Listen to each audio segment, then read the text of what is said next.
She asleep? Yes, fast asleep. How do you feel about it now that we're on our way? Oh, you're right, Dad. Certain? I am now.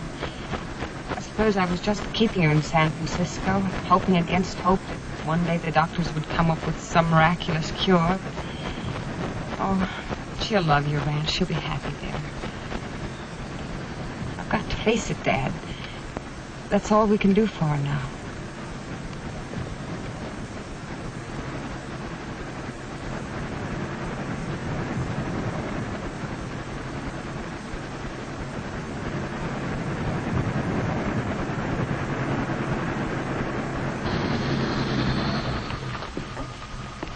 You'll have to wait here a while.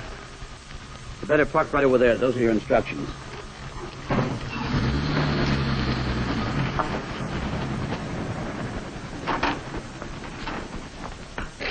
What's going on?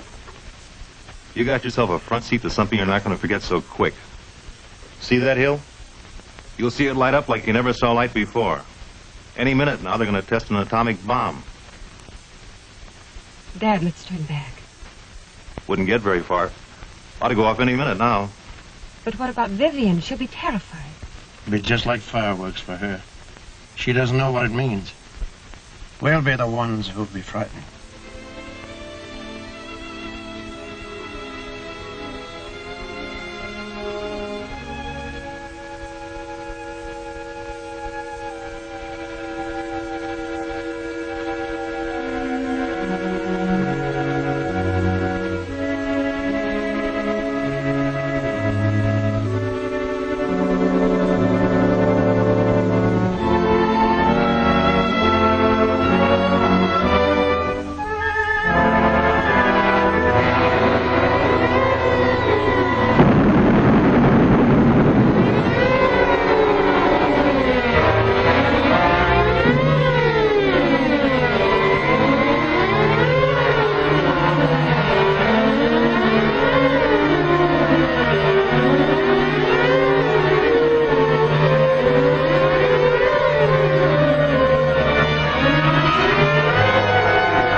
Sure, he's yours.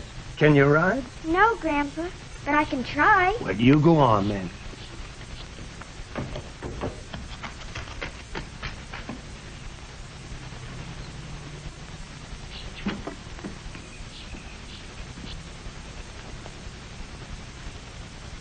No, I still can't believe it. Every time she smiles at me, I think, it's just impossible.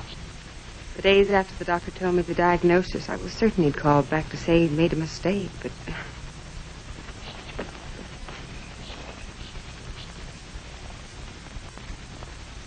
Touch him gently with your heel. How long before she'll have to stay in bed? He couldn't say exactly, but in a few months she'll be too weak to get up.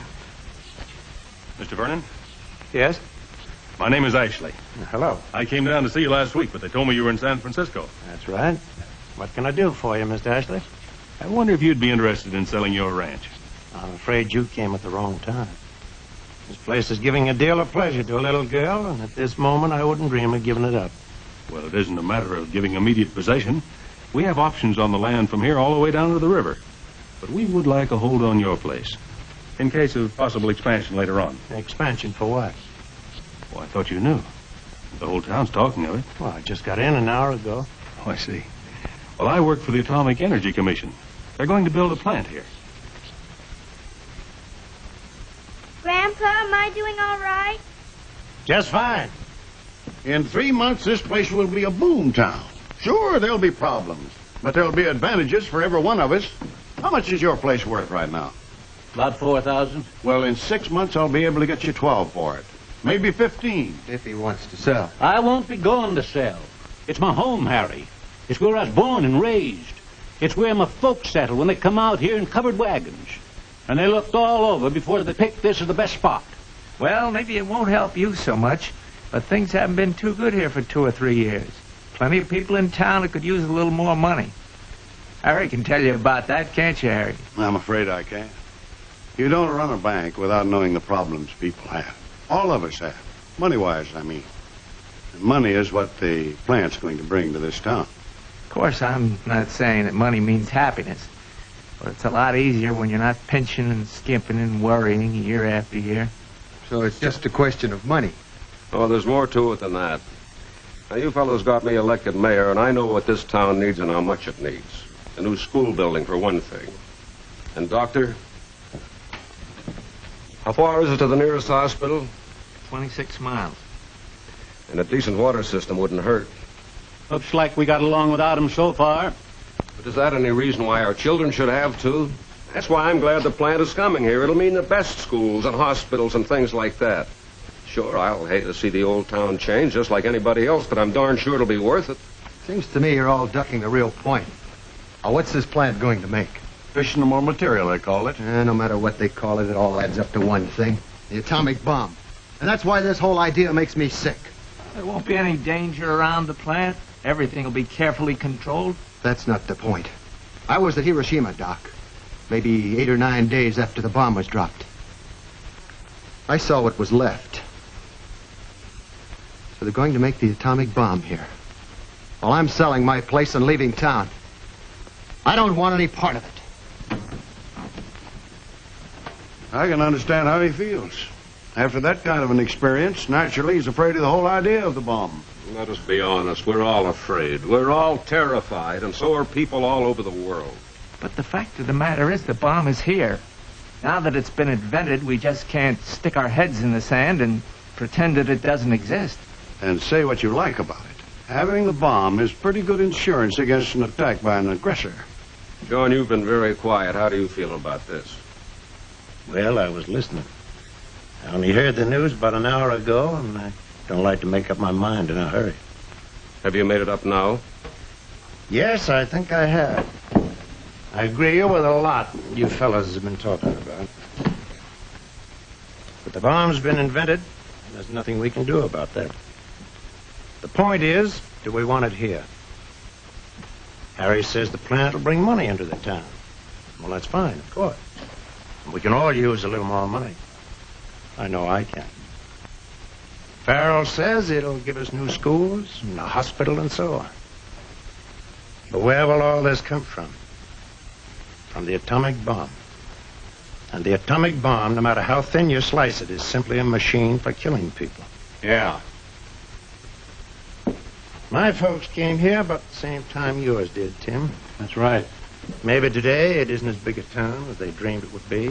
It probably isn't as rich a town. All we did was grow our crops and raise our cattle.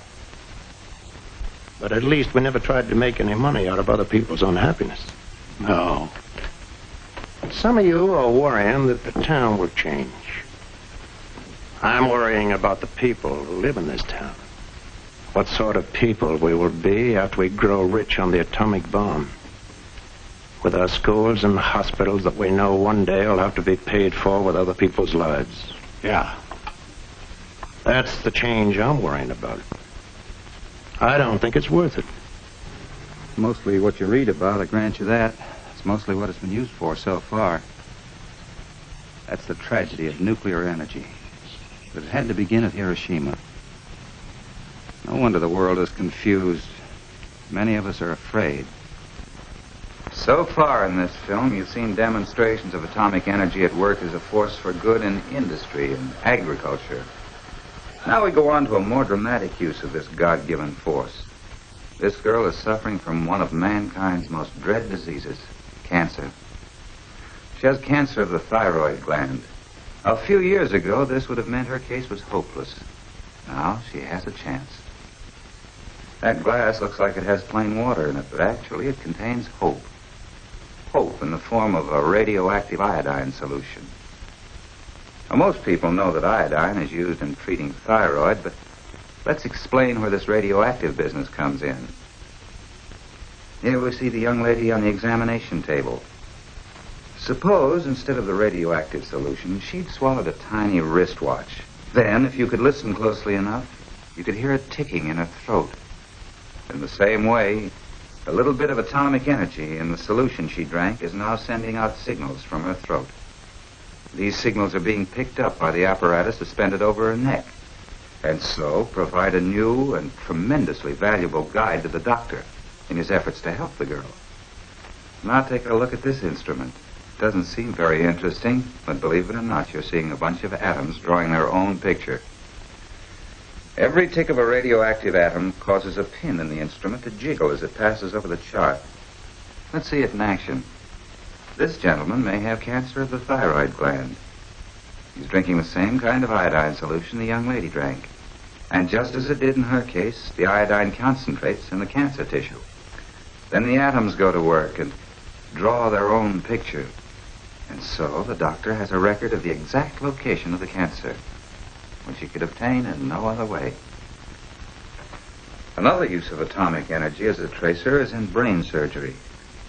Work is being done in the use of radiophosphorus for the detection and exact location of brain tumors. And the accuracy of the information that this new method supplies is leading to revolutionary results. Already several cases of brain tumor, hitherto considered hopeless, have been successfully operated on with the aid of this great new tool of medicine. Medical research is just one of the many uses of atomic energy as a benefit. Before we review the other beneficial uses, let's look at the many places in America where for many years thousands have worked in the field of atomic energy. Well, you've given us plenty to think about. Of course, it's mainly in the future. Don't you want to contribute to the future? Now you're needling me about the resolution. Of course I am. That's what I'm here for. Good night, Congressman. Radiophosphorus is a tracer. Tell me more about that. Well, there's a surgeon in Boston using it with some kind of a Geiger counter to locate the exact spot of the brain tumor. Has it been successful? Of course, it's all very new, but he's already had results in cases that seem to be hopeless. Mr. Vernon, do you have some personal interest in this? Yes, my grandchild. The little girl you saw this afternoon.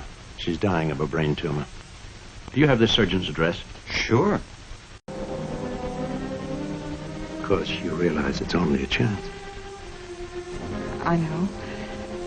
But this morning there was no chance at all. You've got to make up your own minds on the whole picture. But I've got this to say. Because of atomic research, there's a chance now for my granddaughter. And what's even more important is a better chance for children like her in the future. That is, if we don't put obstacles in the way of atomic research. Energy because I thought it was the work of the devil. Now I know I was wrong. You see, God made the atom. You've seen a little of the good it can bring, and its promise for the future of the world. That's how high the stakes are. For good or for evil. But this time, God has entrusted us with a physical force bigger than we've ever had before. One that can destroy us or can lead us on to new horizons.